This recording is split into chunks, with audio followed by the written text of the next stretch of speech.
ऐसा विचारधारा बन गई थी लोगों को, बेटियां पढ़ेंगी तो घर टूट जाएंगे, ये बेटियां बिगड़ जाएगी, समाज बिगड़ जाएगा, इसलिए बेटियों से पढ़ने का अधिकार छीना गया। और ये कुछ पंक्तियां मुझे बहुत अच्छी लगती है, ये लिखी है जी।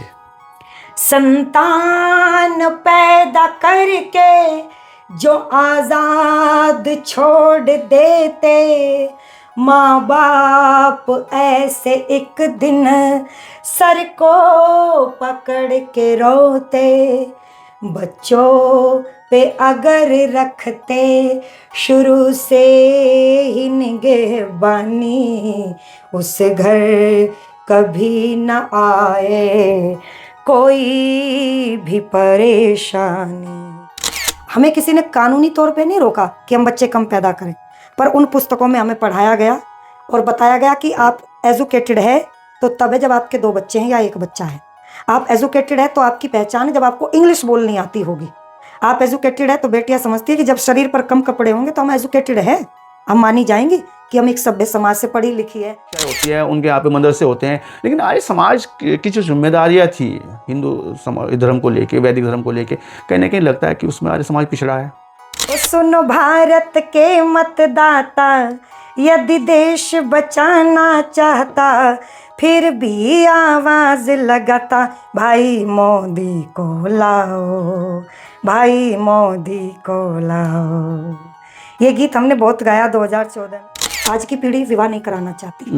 क्यों? क्योंकि उन्हें कर्तव्य बंधन लगता है। उन्हें लगता है हम शादी करेंगे, हमें 5 बजे उठना पड़ेगा, हमें टिफिन बनाना पड़ेगा, हमें बच्चे पैदा करने पड़ेंगे, हमें बच्चों की सेवा करनी पड़ेगी, हमें माता पिता की सेवा करनी पड़ेगी। और इन सारे झंझट से बचो, शादी करो मत, लिव इन में रहो। शारीरिक पूर्ति तो हो ही रही है, फिर जरूरत क्या है झंझटों में पड़ने की। तो बस मैं ये पूछना चाहूंगी, आज की पीढ़ी से क्या पढ़ा था सीता ने, जो सोने की लंका और ये सारा ऐश्वर्य उसको भ्रमित नहीं कर सका। वो मरने के लिए तैयार रही, रावण तू मुझे मार दे, काट दे, कच्चा खा जाए, पका के खा ले, पर मैं अपने पति को छोड़ करके तुम्हारे साथ किसी भी रिश्ते में रहने के लिए तैयार नहीं हूँ। आकाश में नहीं है स्वर्गों की कोई दुनिया, बेकार के भ्रम में पड़ी हुई है दुनिया। ऐसा ही कहना है उनका जिनका नाम है संगीता आर्य। वो संगीता आर्य जो लंबे समय से वैदिक भजन उपदेशिका है, महिला शिक्षा उत्थान पे कार्य कर रही है और आर्य समाज के मंचों पर देश प्रदेश में यथावथा एक दूसरे स्थानों पर जाती हैं। शिक्षा, महिला दिशा और दुर्दशा की एक बड़ी सोच रखती हैं। ऐसे मेहमान, ऐसी शख्सियत आज हमारे साथ में बात करेंगे, चर्चा करेंगे महिला उत्थान को लेकर कैसे देखती है और आर्य समाज का महिला उत्थान को लेकर क्या योगदान है। वो तब जब ये देश सती प्रथा का देश रहा है, वो तब जब ये देश अशिक्षा, महिला अशिक्षा का देश रहा है, वो तब जब महिला को हे की दृष्टि से देखा जाता था। लेकिन संविधान के माध्यम से और आर्य समाज जैसे मंचों के माध्यम से महिलाओं को बराबरी का दर्जा मिला है, लेकिन वो दर्जा आज महरूम है। सदन में, संसद में अपनी भागीदारी के लिए आज भी महिला बिल के लिए इंतजार करना पड़ रहा है महिलाओं को। तमाम चर्चाएं होंगी, तमाम मुद्दों पर बात होंगी। संगीता आर्य हमारे साथ में, आपका बहुत स्वागत है। धन्यवाद जी। एक लंबा अरसा आपने आर्य समाज और आर्य समाज के मंचों को दिया है और मैं समझता हूं कि इस अरसे में आपने महिला उत्थान के लिए, महिला शिक्षा के लिए बड़ा कार्य किया। कैसे देखते हैं महिलाओं की दशा को और महिला के उत्थान को, जिसके लिए आप लगातार कार्य कर रहे हैं? नमस्ते जी। जी नमस्ते। लंबे समय के बाद यहाँ पर आने का मुझे जो अवसर मिला, सबसे पहले तो मैं आपका धन्यवाद करना चाहूँगी कि इस प्रकार की चर्चाओं में शामिल करके जो मुझे अवसर आपने दिया। वास्तव में आप भी यहाँ एक महिला को सशक्त रूप में प्रदर्शित कर रहे हैं, ये हमारे लिए सौभाग्य की बात है। और आपने बहुत सुंदर आज ये प्रसंग उठाया है, या कह दूँ ये मुद्दा उठाया है। लगातार जिस देश में महिलाओं का शोषण होता रहा, सती प्रथा, बाल विवाह, इन सभी चीज़ों को लेकर के जहाँ हमारे संतों ने, महंतों ने, ऋषियों ने बड़ा काम किया, चाहे वो ऋषिवर देव दयानंद रहे हो, चाहे वो महात्मा ज्योतिराव फूले रहे हो, या अन्य हमारे जितने भी संत रहे हैं, उन सभी ने जो पुरुषार्थ और संघर्ष के बल पर महिलाओं को अधिकार दिलाया, सती प्रथा, बाल विवाह, शिक्षा का, इन सब से हमें ऊपर उठा कर के जिस ऊंचे सिंहासन पर बिठाया, मैं उन सभी संतों को, ऋषियों को सबसे पहले नमन करती हूँ कि आज उन्हीं के पुरुषार्थ के कारण आर्य समाज के मंच पर बैठ कर के मुझे ब्रह्मा का स्थान भी सुशोभित करने का अवसर मिल रहा है। बड़े बड़े यज्ञों को करने का, कराने का, संस्कार आदि कराने का अवसर भी मिल रहा है और आर्य भजनोपदेशिका के रूप में एक अपनी अलग नई पहचान बना करके मैं समाज में महिलाओं को जागृत करने का जो प्रयास कर रही हूँ, पुरुषार्थ कर रही हूँ, वास्तव में ये ऋषियों की परंपरा से ही हम आगे आए हैं। तो मुझे लगता है कि इस समय तो महिलाओं की स्थिति ठीक है, परंतु फिर भी अगर कुछ प्रश्न है आपके हृदय में तो आप पूछिए। फर्स्ट ऑफ ऑल तो आप बहुत आभारी है, आपने इस विषय पे अपनी बात रखी है कि जो लंबे समय से हम लोग इस पर काम कर रहे हैं। महिलाओं की दिशा के लिए अगर आप जो बहुत अच्छे से काम करें तो वास्तव में आप जो धन्यवाद के पात्र हैं। और हाल फिलहाल में आपने कहा कि महिलाओं की स्थिति बहुत अच्छी है, सुंदर स्थिति है, लेकिन महिलाओं को 3 तरह के संस्कारों में बांधा जाता रहा है। एक संस्कार हमारे परिवार से मिलने वाले संस्कार है, जो समाज से मिलते हैं, परिवार से मिलते हैं। दूसरा हमें शिक्षा और कानून के दृष्टिकोण से मिले हुए अधिकार होते हैं। तीसरा जो पाश्चात्य जगत के जो महिलाओं पे एक प्रभाव पड़ा है। तो ऐसे में महिला, भारतीय महिला अपने आप को कैसे और कहाँ स्टैंड करती है, कैसे देखती हैं वो तब जब महिला एक घूंघट से निकल के एक वो पुराना जो प्रथा रहती थी ना समाज की, उसमें आप चूंकि महिलाओं के लिए एक बहुत अच्छा काम कर रहे हैं आर्य समाज के मंचों पर बैठ के, तो कैसे देखते हैं महिला के दृष्टिकोण से? हम उस देश के लोग हैं जहाँ पे माता सावित्रीबाई फुले ने शिक्षा के लिए काम किया, महिला शिक्षा के लिए काम किया। हम उस देश के उस दौर की बात करते हैं जहाँ पे राजा राम मोहन राय साहब ने महिलाओं की सती प्रथा से, बाल विवाह से बाहर निकाल के, तो आज के समय में जब महिलाओं को आप जो किस दृष्टिकोण से देखती हैं? हालांकि चर्चाएं तो और भी होंगी इस पर, लेकिन आज के समय में जैसे देखा जाता है, शिक्षा की बात की जाए, दशा की बात की जाए, और भी तमाम चीज़ें महिलाओं पे जिस पर हम बात आपसे चाहते हैं कि कैसे देखते हैं आप, क्या फ़र्क पड़ा महिलाओं को इस प्रचार प्रसार का? वर्तमान परिवेश को देख करके जो हमारी महिलाओं के बारे में विचारधारा है वो अधिकतर सकारात्मक ही है, लेकिन जिन 3 आप सोपान की बात कर रहे हैं कि परिवार से संस्कार और उसके बाद जो दूसरी बात आपने कही कानून से जोड़ करके हम शिक्षा और देखते कानून हैं, शिक्षा से भी जोड़ करके देखते हैं, और पाश्चात्य जो जगत है उसका प्रभाव नारियों पर किस प्रकार से पड़ रहा है। तो देखिए, सबसे पहले जब भी कोई इकाई प्रारंभ होती है तो परिवार से ही होती है।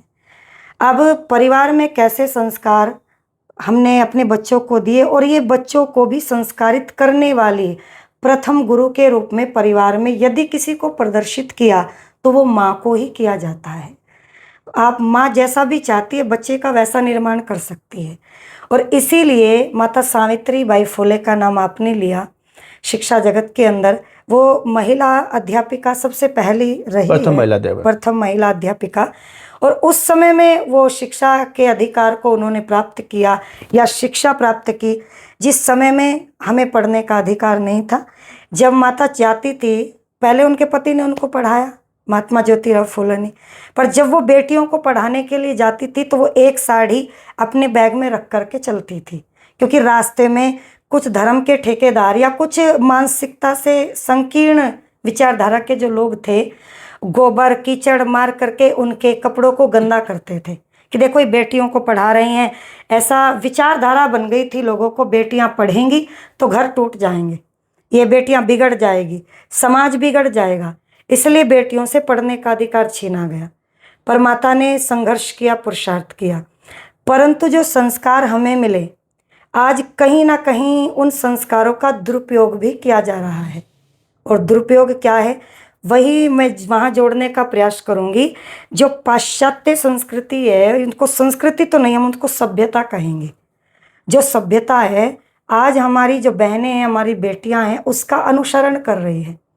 उन्हें लगता है कि जो भारतीय संस्कृति है, जैसे भाई से प्रेम करना, पति से प्रेम करना, पिता से प्रेम करना, माता से प्रेम करना, यानी कि परिवार के लोगों से जुड़ करके कार्य करना, आज हमने उनको बंधन समझ लिया प्रेम को।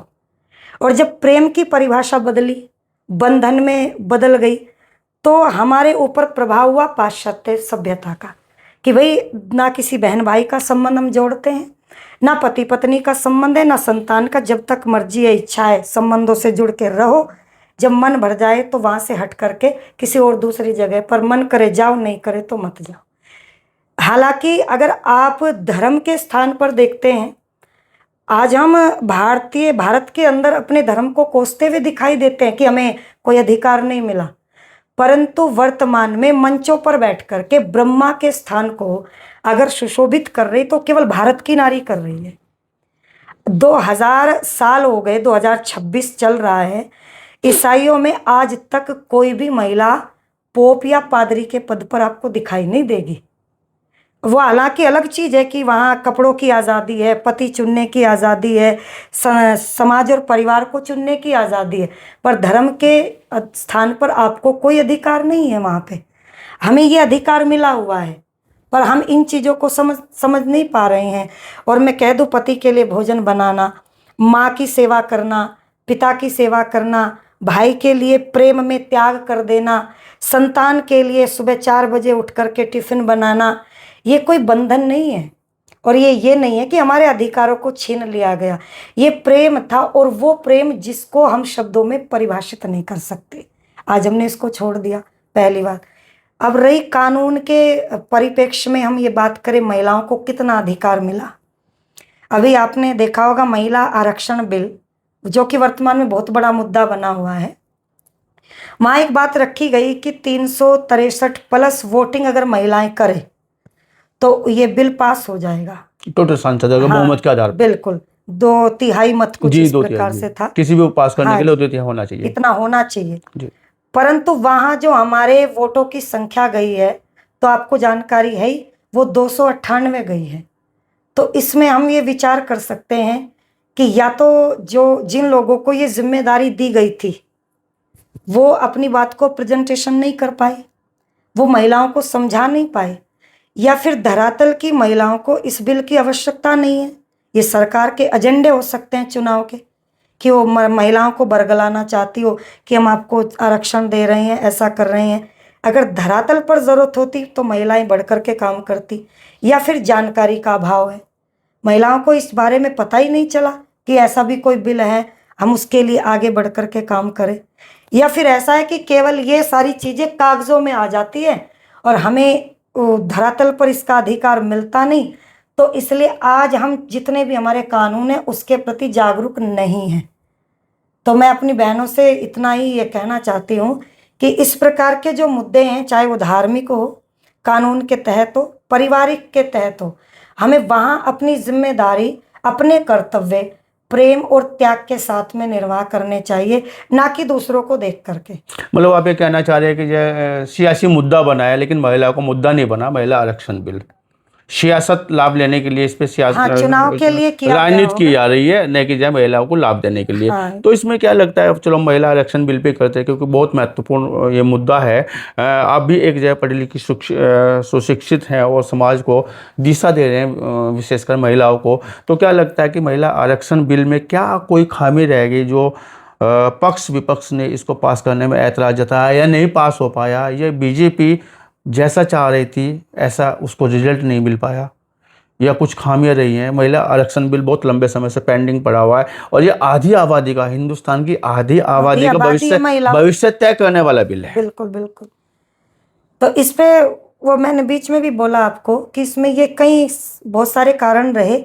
एक तो ये कि जिन जिम्मेदार लोगों को ये जिम्मेदारी दी गई थी वोटिंग कराने की, या तो वो अपनी बात को प्रेजेंटेशन नहीं कर पाए, वो महिलाओं तक पहुंचा नहीं पाए, जानकारी का अभाव है।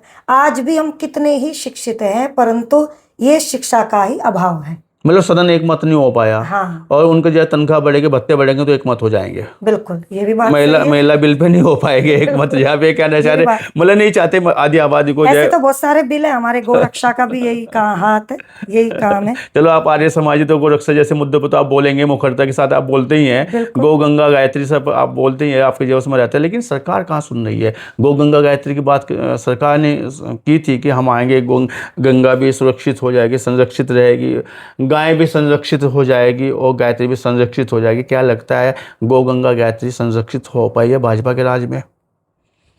देखो, सरकार कोई सी भी हो, इसमें हिंदुत्व की भाजपा- सरकार की मैं बात कर रहा हूँ, हाँ नहीं, कोई सी भी जिसने आए। हिंदू राष्ट्र की जो है बिल्कुल, परिकल्पना की है, और धीरेन्द्र शास्त्री लंबी लंबी यात्राएं भी निकाल रहे हैं, बिल्कुल बिल्कुल और ये भी कहा जा रहा है कि हम जो है वर्ल्ड के सबसे बड़े विश्व गुरु बन जाएंगे बिल्कुल 47 तक जो है। तो हिंदू परिकल्पना की सरकार है ये, क्या लगता है गौ गंगा गायत्री संरक्षित और सुरक्षित हो पाई है?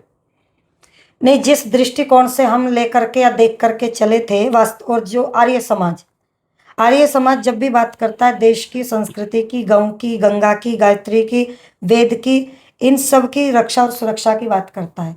बीजेपी से हमारी कोई शत्रुता नहीं और कोई मित्रता भी नहीं है। हमारा शत्रु भी वही है जो देश के लिए हानिकारक है, हमारा मित्र वही है जो देश के लिए सुरक्षा लेकर के या देश के लिए उन कार्यों को करने की बात या काम करता है। जब बीजेपी इन मुद्दों को लेकर के 2014 में आई तो सबसे ज्यादा प्रचार आर्य समाज के उपदेशकों ने ही किया। आर्य समाज के मंचों पर बहुत प्रचार मंच हुआ पे है। हमने भी किया, उसमें हम भी शामिल हैं, क्योंकि हमें भी उस समय कोई और ऑप्शन नहीं दिखाई दिया। भाई देश की अगर कोई बात कर रहा है 2014 में तो बीजेपी कर रही है, आप भी ये देख रहे थे। हालांकि उस समय किसी नेता ने हमें कोई हाँ, मुझे लगता है कमीशन पे नहीं कि रखा। मुझे लगता है कि आपने दोनों हाथ उठवा के मोदी की जय बोली है, खूब मोदी की जय बोली है, हाँ, मोदी गीत राज भी की जय गाए बोली है। हैं, गीत हाँ, भी गीत गाए भी हैं हमने, ऐसी कोई बात नहीं। जी, इसमें हम कोई गीत याद है? 2 लाइन सुनाएंगे मोदी जी को लेकर। जो मोदी जी के बारे में हाँ गाया है। हाँ हाँ हाँ, देश सुनना चाह रहा है ना आपसे दोबारा हाँ, फिर। वो थोड़ा याद करना पड़ेगा, 2014 में ही नहीं, गाया आप था। याद कर लीजिएगा। अब तो बहुत दिन हो गए, फिर उसके बाद नहीं नहीं गाया। भूल गए, नहीं, उपेक्षा भूली तो हुए है नहीं क्या हूँ। आपकी अपेक्षाओं की? नहीं, भूली तो नहीं हूँ मैं। जी। हाँ, ओ सुनो भारत के मतदाता, यदि देश बचाना चाहता फिर भी आवाज लगाता, भाई मोदी को लाओ, भाई मोदी को लाओ। ये गीत हमने बहुत गाया 2014 में। नहीं, लाने का कुछ फायदा मिला है गौ गंगा गायत्री को आप सुनेंगे संरक्षित तो हो पाए? आनंद आएगा, आप सुनिएगा। जी और ये गीत गाने के लिए हमें किसी भाजपा के विधायक, सांसद या किसी मंत्री ने नहीं कहा। जी। हाँ, किसी ने हमें पैसे नहीं दिए, किसी ने हमें फोन करके नहीं मिलने कहा। चाहिए थे पैसे? नहीं, वो हमारे पास पैसों की कमी नहीं, ईश्वर की कृपा है। जी। आर्य समाज हमें खूब देता है, हमारे खान पान का आर्य समाज संस्था पूरा ध्यान रखती है। जी लेकिन हमारा ये कहने का ये है कि हम ये गीत कमीशन पे नहीं गा रहे थे। जी जी जी। ये हम दिल से गा रहे थे, अपने देश के लिए गा रहे थे। आर्य समाज ने देश को आजाद कराने के लिए माताओं ने अपने बेटे दिए हैं, बहनों ने भाई दिए हैं, पत्नियों ने पति दिए हैं। तो हम उस टीस से गा रहे थे इन गीतों को। हमें लगता था कि भाई गौ बचेगी, देश बचेगा, राष्ट्र बचेगा, महिलाएं सुरक्षित रहेगी। परंतु बड़े दुख के साथ आज ये चीजें उठानी पड़ रही है। शुरू में 1-2 चीजें जब हुई तो हम भी बड़े खुश हुए, जैसे धारा है 370 धारा और इस तरह की, हमें लगा बहुत अच्छा काम। नहीं, राम मंदिर भवन बन गया आपका?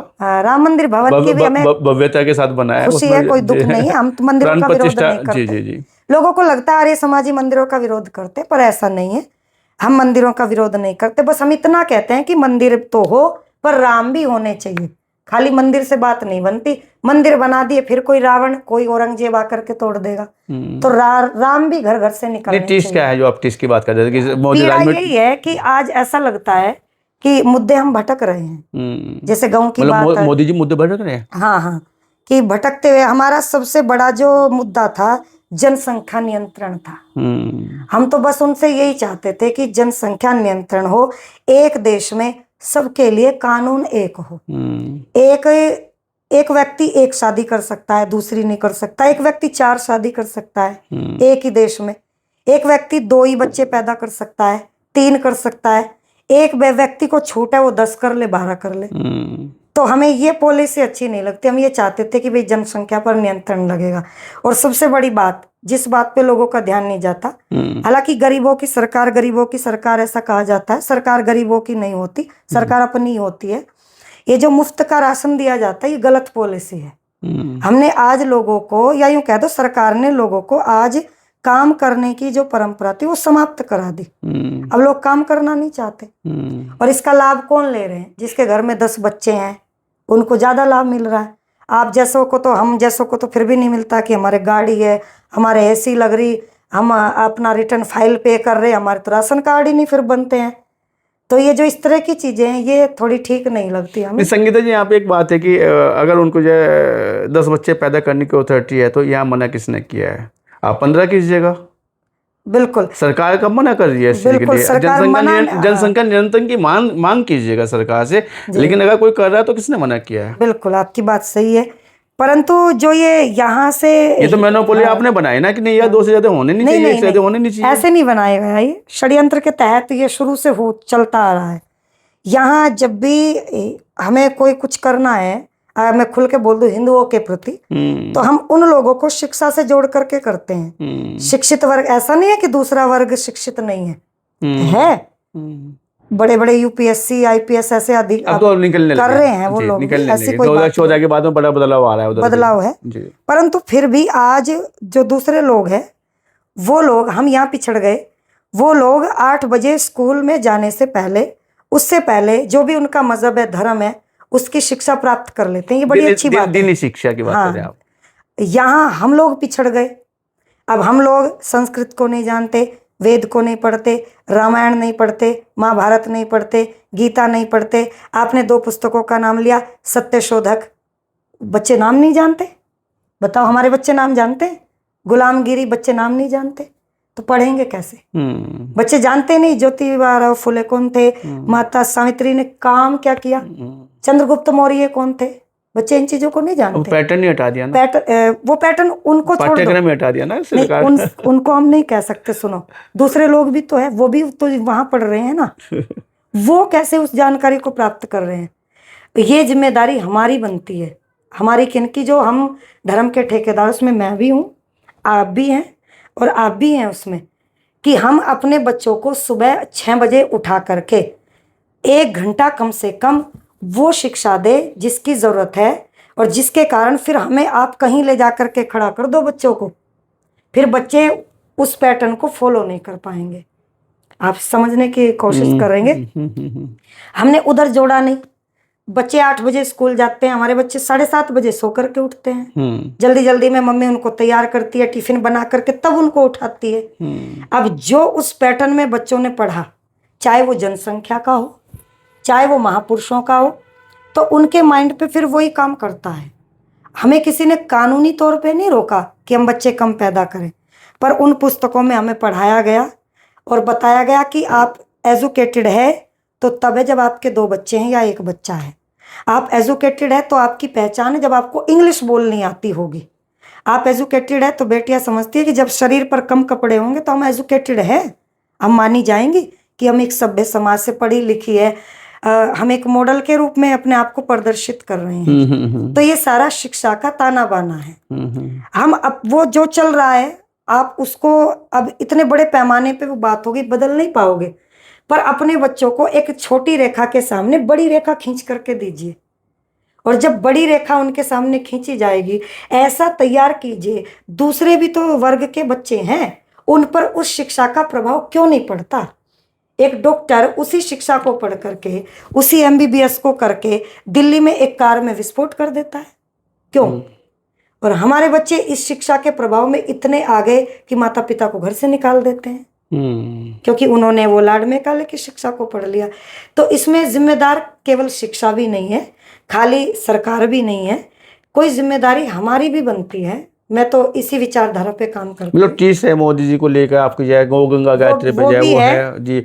आप कह रहे थे कि जय गाय को लेके अगर गंगा को उन लोगों ने क्या किया, पाखंड को ज्यादा बढ़ावा दिया। जैसे मैं तो आर्य समाज से काम जुड़ी हुई हूँ, और पाखंड जो फैला है वो 2014 के बाद में ही फैला है। ये जितने गुरुडमवाद है, मतलब मोदी जी के आने के बाद पाखंड के बाद, योगी के बाद, योगी जी के आने के बाद पाखंड तो फैला है। इसमें किस पाखंड की बात कर रहे हैं आप? जैसे गुरुडमवाद हुआ, जैसे भाई कांवड़ में फूलों की वर्षा करना, इतनी भीड़। अब कोई छोटा सा, मतलब कांवड़ को पाखंड मानते हैं आप? नहीं, कांवड़, हाँ मैं पाखंड मानती हूँ। क्यों? इसलिए मानती हूँ, मतलब आस्था श्रद्धा और धर्म का विषय को आप पाखंड बोलते हैं? हाँ, इसलिए बोलती हूँ क्योंकि आस्था श्रद्धा और क्या बोला आपने? धर्म की बात कर रहा हूँ। धर्म की बात को समझने से पहले हमें जानकारी भी होनी चाहिए, है ना। केवल श्रद्धा से काम नहीं चलता, सत्य भी हमें जानना चाहिए। श्रद्धा बनी ही इस पैटर्न पे है, सत जमा धा। जब हमारे अंदर सत्य होगा, हम सत्य को जानेंगे, तभी उस चीज के प्रति श्रद्धा हमारे अंदर होगी। श्रद्धा मैंने जानने की इच्छा, ठीक है। अब ये फोन है, मुझे चलाना आता है, आपको चलाना आता है, तो आपके अंदर इसके प्रति श्रद्धा है। श्रद्धा का मतलब प्रेम है, कितना प्रेम है। आप इसको धरती पे नहीं फेंक सकते, आप इसको डाउन नहीं होने देंगे, आप रिचार्ज खत्म नहीं होने देंगे, आप इसको बच्चों को नहीं देंगे। ये जो है क्यों है? क्योंकि आप इसकी वैल्यू जानते हैं। आप इसके नेगेटिव पॉइंट पे मत जाना। ये मनुष्य की बनाई हुई है, नेगेटिव भी है पॉजिटिव भी है, पर जो पॉजिटिव पॉइंट है तो वो आप इसके जानते हैं। पर अगर आप इसे किसी बच्चे को दे दो, किसी बुजुर्ग आदमी को दे दो, उसको जानकारी नहीं है, तो उसके हृदय में इसके प्रति श्रद्धा नहीं होगी, उसके हृदय में प्रेम नहीं होगा। अगर आपको शिव जी की पूजा करनी है, शिव जी की पूजा ही तो होती है कांवड़ में, है ना, शिव जी को जल चढ़ाते हैं। तो पहले हम जाने कि शिव जी कहते किसको है और कौन थे। हम ये कहते हैं, हमारा ये मानना है, विचार देखो सबकी अपनी अपनी आजादी है, कोई कुछ भी मान सकता है, पर मेरी जो विचारधारा है ये मेरी नहीं है, ये वैदिक सिद्धांत की विचारधारा। जिस पिता ने हमारा पालन किया है, जिस पिता ने एक एक पाई जोड़ करके संपत्ति का हमें मालिक बनाया, आज कोई 1 रुपया ना दे किसी को, कोई दे देगा? आप दे दोगे अपनी औलाद के अलावा? हम दे देंगे किसी को? पर हम अपनी भूख को छोड़ करके, नींद को छोड़ करके, प्यास को छोड़ करके, अपनी इच्छाओं को छोड़ करके, बहुत सारे दिन ऐसे आते हैं जब हमारा मन करता है आज हम काम नहीं करेंगे, आज हम आराम करेंगे, पर हमारी तारीख बुक है, हमें काम करना है। किसके लिए कर रहे हैं बताओ? समाज का सुधार भी है, पर जो पैसा है वो बच्चों के लिए है। हमारी इच्छाएं क्या है? इस आयु में आपकी कोई इच्छा नहीं है, मेरी कोई इच्छा नहीं है। अपने 2 कपड़े तन पे हैं, 2 रोटी मिल जाए, मूंग की दाल मिल जाए, बात खत्म। ये जो इतना सब कुछ तामझाम है बच्चों के लिए, जब उस पिता को घर में छोड़ करके वो पानी मांग ले तो उसको पानी देने को हम तैयार नहीं, और केवल एक शिव की मूर्ति, वो भी कैलाश पर्वत के राजा रहे हैं शिव, बहुत ही तपस्वी थे, योगी थे शिव, और उनके जो शिव जी महाराज की मूर्ति है अपने आप में परिचय देती है। उनके गले में सांप है, उनका नीला कंठ है, त्रिशूल हाथ में है, जो एक चित्र आकृति बनी है, हमने उस आकृति को समझा नहीं। ये जो आकंठ है नीला, ये इसलिए है कि बुराइयां यहाँ से नीचे जानी नहीं चाहिए। बुराई अगर हमारे जीवन में आ जाए, कानों से पड़ जाए, तो यहाँ तक ही रहे, इससे नीचे जाए नहीं। जो सांप है गले में, वो हमें ये संकेत देता है शिवजी महाराज जी के चरित्र के माध्यम से कि ये जितने भी हमारे आसपास है ना, ये काम, क्रोध, ईर्ष्या, द्वेष, लोभ, मोह, इनको गले में लपेट करके चलो, जीवन पे प्रभावी होने मत दो, इनको अपने बस में रख करके चलो। अब शिव जी ने भांग पी थी, अभी जितनों की तो नहीं, इनमें से कुछ परसेंटेज निकालेंगे, कुछ अच्छे लोग भी हैं, पर जो चलो आप यहाँ तक तो है कि अच्छे माने आपने, हाँ, कुछ को कुछ है, और वो भी कैसे हैं मैं वो भी बताऊंगी आपको। वो भी उनको जानकारी का अभाव है, सत्य का तो अभाव है, पर श्रद्धा उनमें है, पर बिना सत्य के श्रद्धा काम नहीं करती। पर कुछ लोग तो भांग पी रहे हैं शिव जी का नाम लेके, कुछ लोग तो उनके डीजे बजा करके अश्लील गीत गा रहे हैं, गंदे राग रागनी गा रहे। भक्ति के नाम पर ऐसा करने को पाखंड ही कहा जाता है, क्योंकि भक्ति एकांत का विषय है। खुद शिवजी महाराज कैलाश पर्वत पर एकांत में बैठ करके, जब भी आप फोटो देखेंगे, समाधि में लीन है जी। और उनके भक्त क्या कर रहे हैं? सड़कों पर डांस कर रहे हैं, भांग पी रहे हैं, सुल्फा पी रहे हैं। अभी एक छोटी सी घटना मैंने पढ़ी, एक छोटा सा बालक सिगरेट पी रहा है, 10 साल का। उससे पूछा तुम सिगरेट क्यों पी रहे हो? तो उसने कहा क्योंकि मुझे आगे चल करके बाबा जी बनना है। तो आजकल हमारे समाज में ये पहचान बन गई कि यदि हमें बाबा जी बनना है तो हमें सिगरेट भी पीनी पड़ेगी, हमें सुल्फा भी आना चाहिए, अगर हमें देवी देवताओं को प्रसन्न करना है तो हमें नाचना भी आना चाहिए। अगर हमने शिव जी की भांग शिवरात्रि पे प्रसाद में नहीं पी तो भक्ति पूरी नहीं होगी। ये इस तरह की चीजें आई कहाँ से? अगर हमने होली में डीजे पर नाच करके, शराब पी करके, कीचड़ एक दूसरे पर नहीं फेंका तो त्योहार नहीं मनेगा। दीपावली में हमने पटाखे नहीं पटकाए तो त्योहार नहीं मनेगा। ये इस तरह की जो चीजें हमारे यहाँ आ गई है आज, ये सब जानकारी के अभाव में है। और रही बात विश्वास की, श्रद्धा की, आस्था की, देखो आस्था मानने से नहीं होती, सत्य को जानने से होती है। एक पदार्थ एक जगह पर रखा है हलवा, एक जगह पर रखा है गोबर, अब दोनों आपके सामने रखे हैं, तो आप हलवा, क्योंकि हलवा है तो हलवा उठाएंगे या गोबर उठाएंगे? हलवा ही खाएंगे। मैं आपको कह दूं, आप मान लो कि ये गोबर ही हलवा है, तो क्या मानने से गोबर हलवा हो जाएगा? नहीं बनेगा ना। आप उसमें विश्वास करो, आस्था लेकर के आओ, श्रद्धा लेकर के आओ कि गोबर ही हलवा है। तो केवल विश्वास से, आस्था से और श्रद्धा से बात नहीं बनेगी। इन सबसे पहले सत्य भी जो होना जरूरी जीवन में चाहिए। नहीं, आर्य समाज तो हमेशा सत्य की और सत्य शिक्षाओं की बात करता है।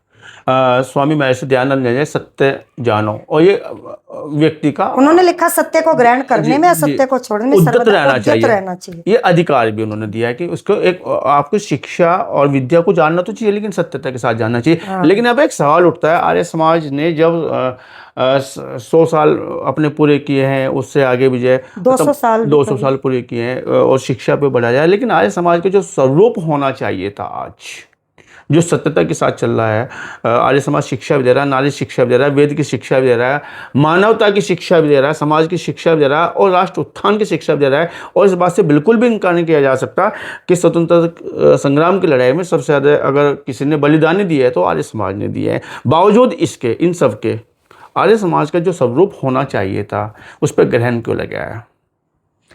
नहीं, ऐसा नहीं है। सुनने वाले भी वही हैं, सुनाने वाले भी वही हैं। 2 प्रचारक आते हैं, साल भर में कार्यक्रम हो जाता है, इतिश्री हो जाती है। गुरुकुल की व्यवस्था नहीं, मतलब जो स्थापनाएं होनी चाहिए थे। आपने कहा कि भाई देखो, उनके घरों में 1 घंटा धार्मिक अध्ययन वो होता अपना पढ़ते हैं। है, उनके दीनी शिक्षाएं होती है, उनके यहाँ पे मदरसे होते हैं। लेकिन आर्य समाज की जो जिम्मेदारियाँ थी हिंदू धर्म को लेके, वैदिक धर्म को लेके, कहीं ना कहीं लगता है कि उसमें आर्य समाज पिछड़ा है। इसमें आप 2 तरह की बातों को समझने का प्रयास करेंगे। 1-2 जगह अगर आपने अपने आसपास देखा है और केवल आसपास के दृष्टिकोण से हमने ये सिद्ध कर दिया कि आर्य समाज अब उस लेवल पे काम नहीं कर रहा है। नहीं, मैंने ये नहीं कहा। हाँ, नहीं, मैंने कहा कि जो स्वरूप होना चाहिए था। मैं तोहमत बिल्कुल नहीं लगा रहा हूँ किसी पे। ठीक है, ठीक, धन्यवाद। तो मतलब वो स्वरूप दिखाई नहीं दे रहा लोगों को जो दिखाई देना चाहिए। पर आप एक बात को ध्यान से सुनेंगे, ऐसा नहीं है। जब हम बाहर निकल करके देखते हैं, मैं इसको खुद देखती हूँ, 1 साल में कितने महीने होते हैं? 12। हमारे यहाँ तो 12 ही होते हैं जी। बिल्कुल, आप सबको जानते हैं। इन 12 महीनों में भी मुझे समय नहीं है और मैं अकेली नहीं हूँ। ऐसे हमारे जितने भी प्रचारक हैं, आप फोन लगा करके देखिए, आपको कोई खाली नहीं मिलेगा। नहीं, मैंने तो बोला कि प्रचार वाले तो जा रहे हैं, आ रहे हैं, जा रहे हैं। मैं कह रहा हूँ व्यवस्थाएं नहीं हो पा रही हैं। हो रही है स्थापनाएं भी, आप देखिएगा हो रही है। अगर ये स्थापनाएं नहीं होती तो फिर हम लोगों को बुलाने वाले कौन हैं? अगर आर्य समाज का कार्यक्रम घट रहा होता। देवी जी, आप बताएं कि इसी बीच में जब से आप आर्य समाज के कार्यक्रम कर रहे हैं कि कितने गुरुकुल की स्थापनाएं हो रही हैं। हालांकि मैं इस बात से बिल्कुल नहीं, आप ये कहें कि आपने कितनी करा दी, मैं ये कहूंगा कि मतलब आपके व्यक्तिगत कितने आर्य समाजों की स्थापना हुई है, नए आर्य समाज कितने। अभी जो 100 साल पहले आर्य समाज हुए थे, हर गाँव में, हर नगर में आर्य समाज मिलते हैं।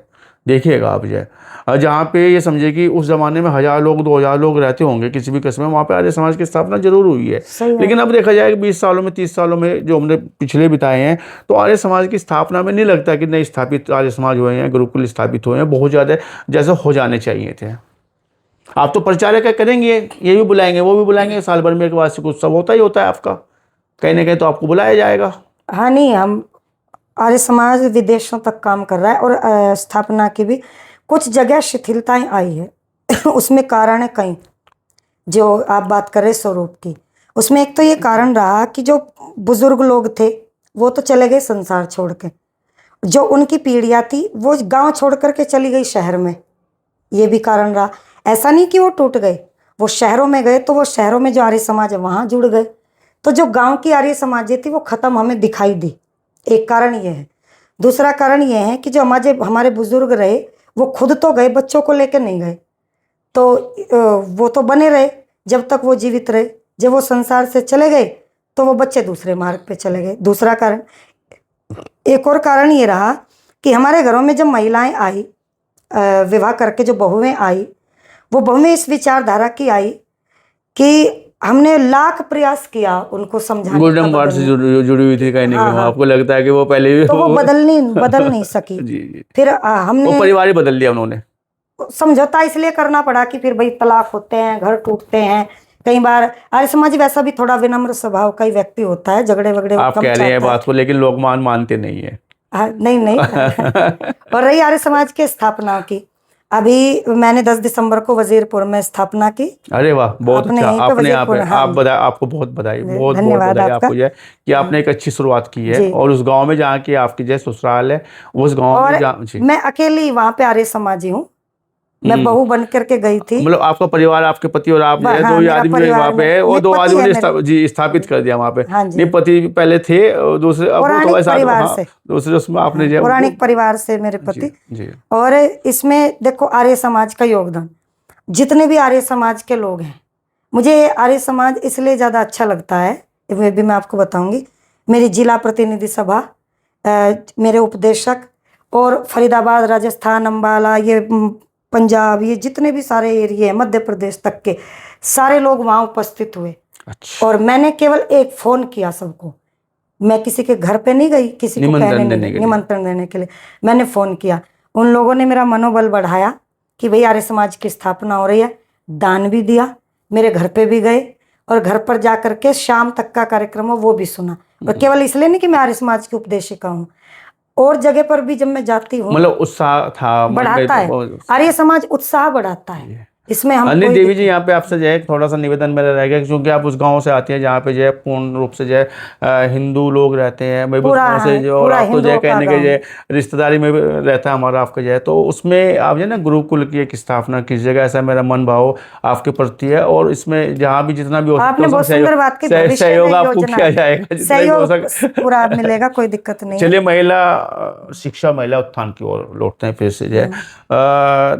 महिलाओं को संविधान ने अधिकार बहुत दिया है, शिक्षा का अधिकार दिया है, धार्मिक ग्रंथों को पढ़ने का, मंदिर में जाने का। आपने तो खुद बोला कि ब्रह्मा बना दिया, किसी दूसरे धर्म में नहीं इतनी चीज़ें नहीं मिलेगी मिली। आपको, जैसे यहाँ पे आपको जो बिल्कुल है बिल्कुल। वेदी पे यज्ञ करना, ब्रह्मा आप व्याख्यान करना, देखो तमाम मुझे चीज़ें बीच में आपने। एक बात याद आ गई, जी जब मैं विवाह संस्कार कराने जाती हूँ जी और हम उसे फेसबुक पर या यूट्यूब पर जो डालते हैं, डालते हैं। जी जी तो वहाँ जो नेगेटिव कमेंट आते हैं ना, जी।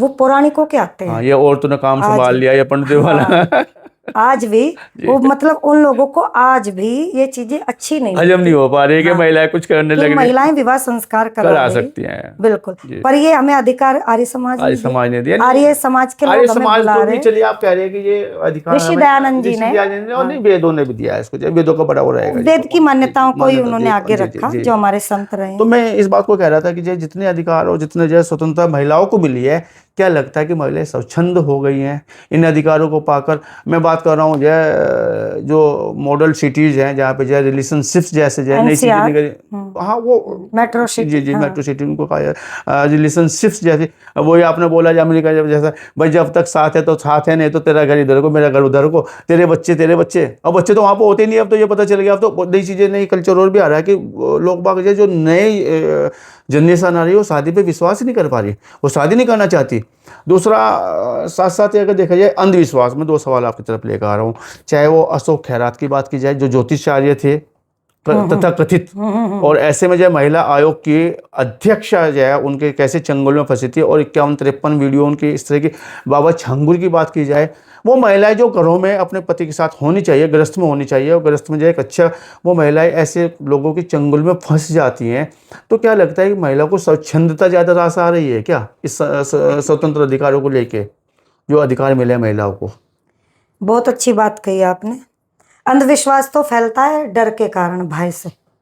ये जितना भी, चाहे वो ज्योतिष के नाम पर हो और या फिर ये बाबाओं के नाम पर हो, उनको डराया जाता है। मेरी महिलाओं से बात भी होती है इन चीज़ों पर, तो मैं जब उनसे पूछती हूँ तो मुझे ये बताया बहुत जाता लंबी है। फहरिस्त है, अगर देखा जाए बाबा बहुत सारे हैं जिन्होंने हाँ, ये जो है कुछ मीडिया में आ जाते हैं, कुछ आते नहीं हैं। हाँ, ये जो कर्म करते हैं ना, बिल्कुल बिल्कुल। ये कर्म कांडी बाबा बहुत सारे हैं, इनकी लिस्ट बहुत लंबी है। उनको ये, महिलाओं को ये बहकाया जाता है ना कि तेरे पति को हानि हो जाएगी, तेरे बेटे को हानि हो जाएगी, और सभी के घर में कुछ ना कुछ परेशानियां होती है, जीवन में भी होती रहती है।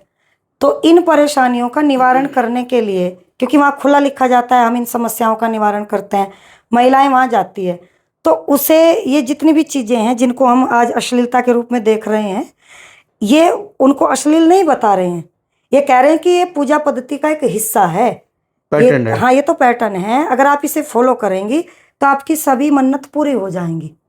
तो ये मतलब शिक्षित होने के बाद भी, आपने नाम लिया उन महिला का, इतने बड़े पद पे होने के बाद भी, अच्छा वो अनपढ़ तो होगी नहीं, है अरे ना? भाई साहब कैसी बात कर रहे हो, तो महिला आयोग की बिल्कुल, जय आप जानते हैं महिला आयोग की, वो अनपढ़ नहीं है, कोई ग्रामीण अंचल की महिला नहीं है, पर वो भी इस बहकावे में आ गई। किस लिए आ गई? कि या तो उन्होंने शिक्षा के नाम पर केवल किताबों को पढ़ा है, मनन नहीं किया, मन चिंतन नहीं किया, या फिर उनकी बुद्धि इतने निम्न स्तर की ही वहीं पर ही रही कि बस पद मिल गया, ये मैंने किताबों से प्राप्त कर लिया, और इसके बाद में जो ये चीजें हैं कि पति को नुकसान ना हो जाए, घर में कोई दिक्कत ना हो जाए, मेरे शत्रु मेरे पे हावी ना हो जाए, या देवरानी जेठानी सास अड़ोस पड़ोस ये मुझे मेरा कुछ वो अहित ना कर दे। क्योंकि जब आप कामयाब होते हैं तो 2-4 आपके शत्रु भी होते ही है, ये तो सबकी स्वाभाविक बात है, बिल्कुल मनुष्य के गुण है ये।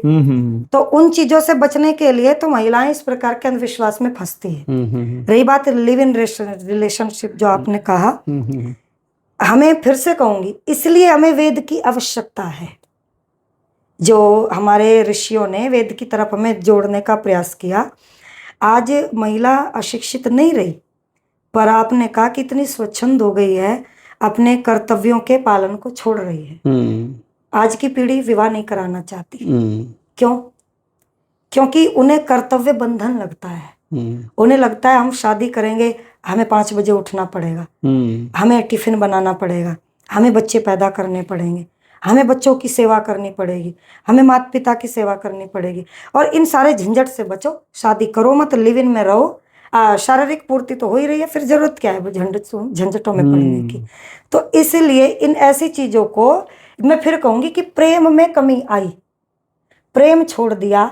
जब तक प्रेम नहीं होगा, अच्छा आपकी पत्नी आपके लिए समर्पित है, इतना काम करते क्यों? प्रेम के कारण ही तो करती है। प्रेम ना हो तो एक दूसरे के प्रति तो हम एक दूसरे से जुड़े ही नहीं रह सकते, चाहे वो वैचारिक हो, धार्मिक हो, शारीरिक हो, आर्थिक हो, कोई भी रूप है, वो प्रेम से ही संभव होता है। तो आज की शिक्षा हमें केवल केवल और केवल धन कमाने की बात तो सिखा रही है, त्याग की बात नहीं सिखाती। हमारे यहाँ माता सीता 14 वर्ष जंगल में पति के साथ बिता गई। प्रेम ही तो था वो, प्रेम के कारण ही तो बिता गई। और 13 साल जंगलों में भटकने के बाद मैं आज की पीढ़ी को ये बात कहना चाहूंगी, 14वें साल में जब रावण ने उनका अपहरण किया तो सबसे पहले सोने की लंका दिखाई थी कि ये लंका तेरी होगी, आकर्षित हो जाए, आकर्षित करने के लिए, और सारा ऐशो आराम दिखाया। रावण की पत्नी मंदोदरी इतनी सुंदर थी, स्वर्ग सी अप्सरा, अपनी पत्नी को सीता के सामने खड़ा कर दिया, जबकि 13 सालों में सीता दुबली पतली काली सी हो गई थी। जंगलों में रह रह करके रोटी तो मिलती नहीं थी, फल खाने होते थे, नंगे पैर चलती थी, पति की खड़ाऊ तो थी नहीं, तो पत्नी ने भी नहीं पहनी, तो सीता के सामने खड़ा कर दिया कि ये तेरे चरणों की दासी बनेगी। तो बस मैं ये पूछना चाहूंगी आज की पीढ़ी से, क्या पढ़ा था सीता ने जो सोने की लंका और ये सारा ऐश्वर्य उसको भ्रमित नहीं कर सका? वो मरने के लिए तैयार रही, रावण तू मुझे मार दे, काट दे, कच्चा खा जाए, पका के खा ले, पर मैं अपने पति को छोड़ करके तुम्हारे साथ किसी भी रिश्ते में रहने के लिए तैयार नहीं हूं। हमें वही पैटर्न लाने की जरूरत है। आज तो हमने सुनते हैं 4-4 बच्चों की माँ प्रेमी संग फरार, और प्रेमी ने क्या दिया? मोबाइल फोन दे दिया, रिचार्ज करा दिया, एक चॉकलेट दे दी, बस बहुत है। ये तो सासू का और जमाई का भी चल रहा है पैटर्न। बिल्कुल बिल्कुल सही बात है। किसी ने 2 प्यार के शब्द बोल दिए, महिलाएं पीछे चल रही है उसमें, मेरे साथ कोई प्यार से बोलता नहीं है।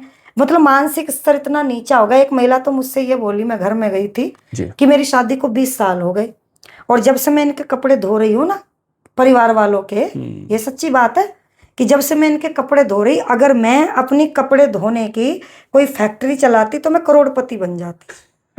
मतलब कपड़े धोना, बर्तन करना, ये सब परिवार का जो समन्वय था वो कहने के विखंडित हो रहा है। कहती, वो खुद कह रही कि मैं नौकरानी हूँ।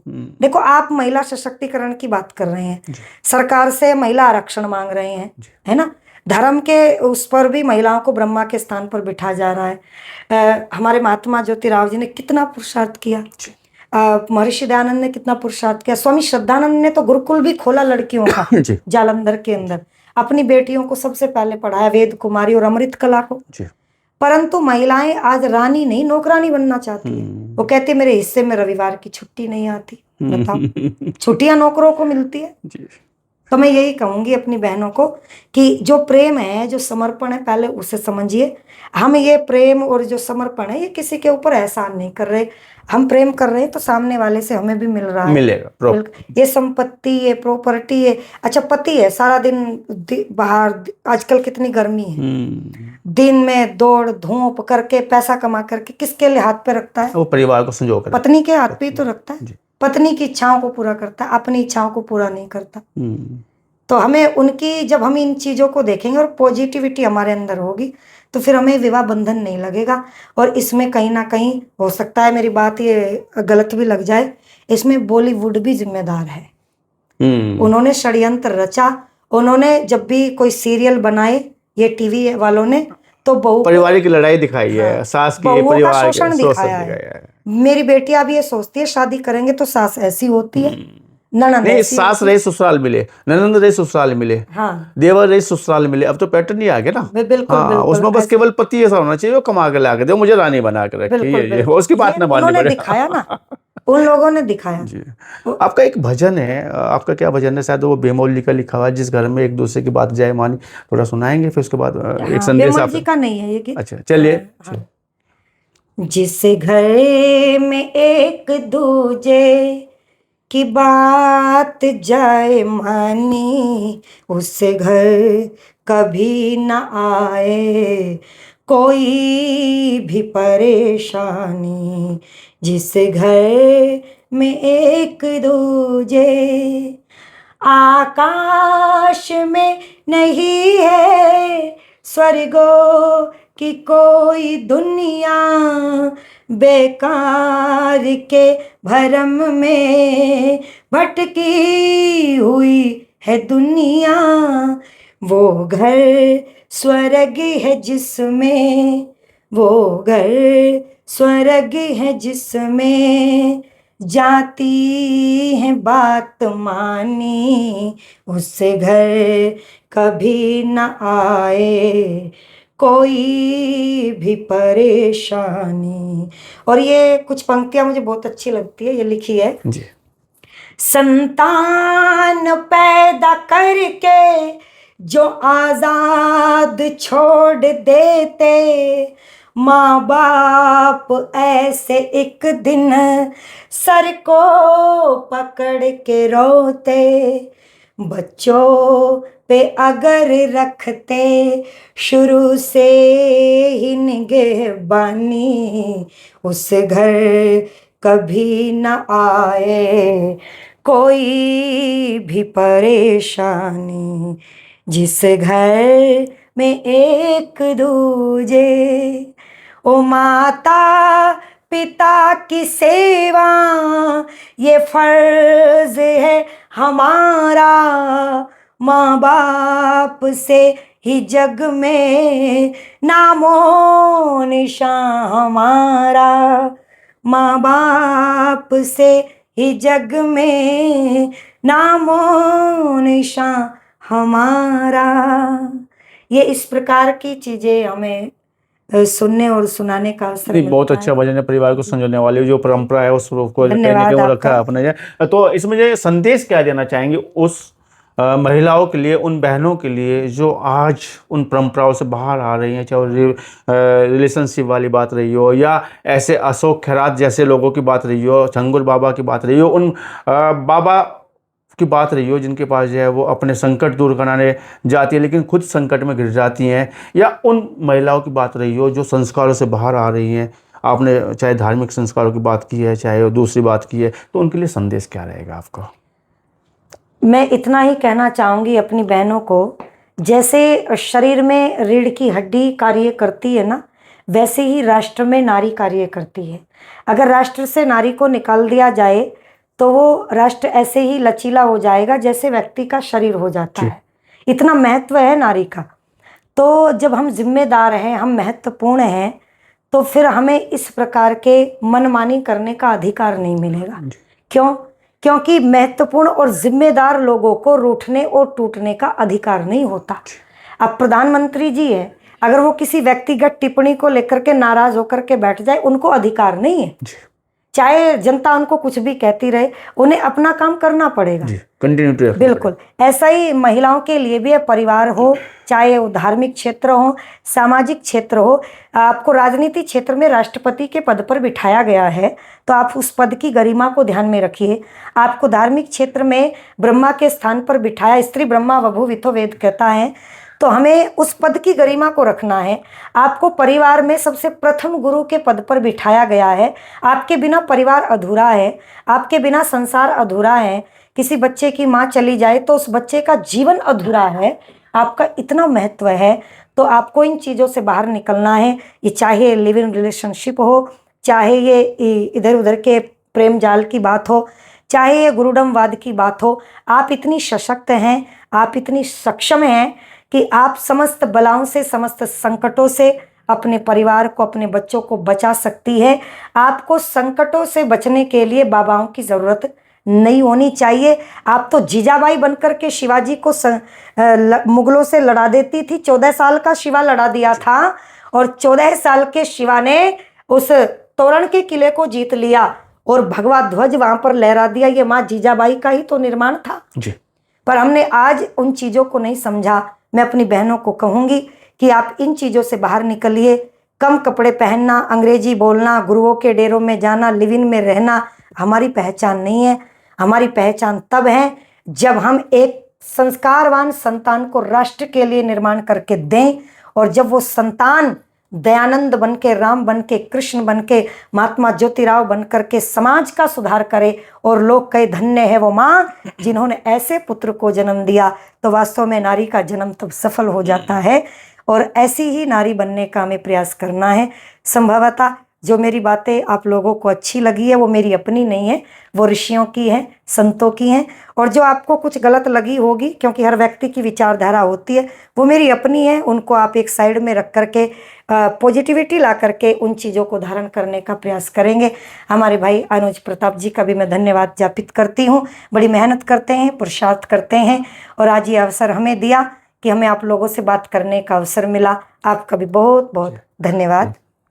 अब महिलाओं से संबंधित आपने तमाम मुद्दों पर भजनों उपदेशिका संगीता आर्य को सुना और साफ स्पष्ट कह दिया कि महिला निर्मात्री होती है, महिला निर्माण करने वाली है, राष्ट्र के निर्माण करने वाली है और ऐसे बच्चों का निर्माण करे जो राष्ट्र के लिए उपयोगी हों और ऐसे बुराइयों से बचे जो अशोक खैरात या छंगुर बाबा के यहाँ मिलती हो। आपने बात की, चर्चा की, इसके लिए आपका बहुत धन्यवाद, बहुत शुक्रिया।